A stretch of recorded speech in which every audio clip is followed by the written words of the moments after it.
ચલો સમાચારોમાં તરફ આપણે આગળ વાત કરીએ ગાંધીનગરની. તો ગાંધીનગર મ્યુનિસિપલ કોર્પોરેશને 2025-26 માટે 1718 કરોડ રૂપિયાનું ડ્રાફ્ટ બજેટ રજૂ કર્યું છે, જે ગયા વર્ષની બજેટની તુલનામાં લગભગ 12% જેટલું વધારે છે. આ અત્યાર સુધીનું સૌથી મોટું બજેટ છે.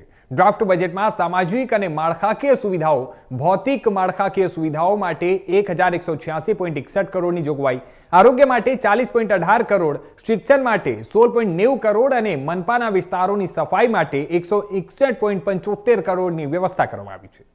આગવી ઓળખના જે કામ છે તેના માટે 92.46 કરોડ અને અન્ય વિકાસના કામો માટે 185.63 કરોડની જોગવાઈ કરવામાં આવી છે.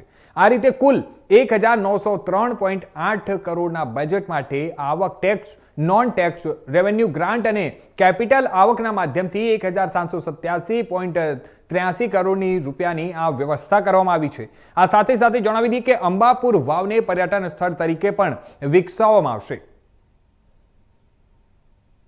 અમે કોઈ પણ પ્રકારનો વધારે સૂચવતા નથી. આ ઉપરાંત એક મહત્વના પ્રોજેક્ટના ભાગરૂપે આવતા 2 માસની અંદર ગાંધીનગર શહેરને પીએમઈ બસ એ શહેરની જનતાની સેવા માટે એ મૂકવામાં આવશે. પ્રથમ તબક્કામાં 40 પીએમઈ બસ અને બીજા તબક્કામાં બાકીની 60 પીએમઈ બસ જે છે એ સેવામાં કાર્યરત કરવામાં આવશે.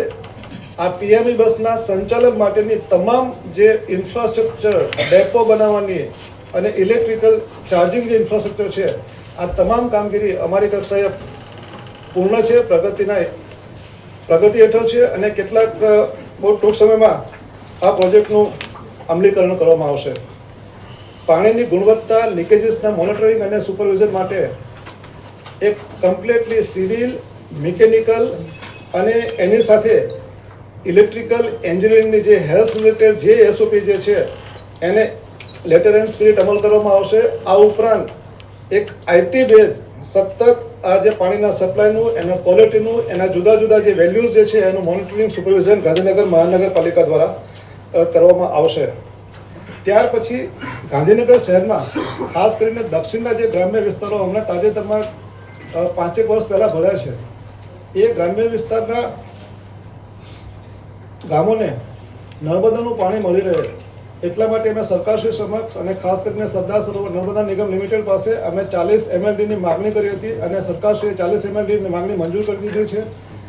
એ પાણી પહોંચાડવા માટેનું જે ઇન્ફ્રાસ્ટ્રક્ચર જે છે એ રેડી છે. અત્યારે આ સાયફન બનાવવાની કામગીરી છે એ ડિઝાઇનના તબક્કે છે અને આ નેક્સ્ટ વર્ષમાં 26-27માં આ કામગીરી પૂર્ણ કરી અને આ જે સઘન જે વિલેજીસ છે એ તમામ ગામોને નર્મદાનું પાણી, અત્યાર સુધી બોરવેલ ઉપર જે આધારિત રહેતા હતા એના બદલે આપણે નર્મદાના પાણીથી એમને સપ્લાય આપીશું, જેથી કરીને કોન્ટ્રીબ્યુશનનો, લીકેજીસનો કે એનો કોઈ પ્રશ્ન ઉપસ્થિત ના થાય અને આ જે ગામો છે એ આ સગવડથી 1.5 લાખ લોકોને સીધો ફાયદો થશે.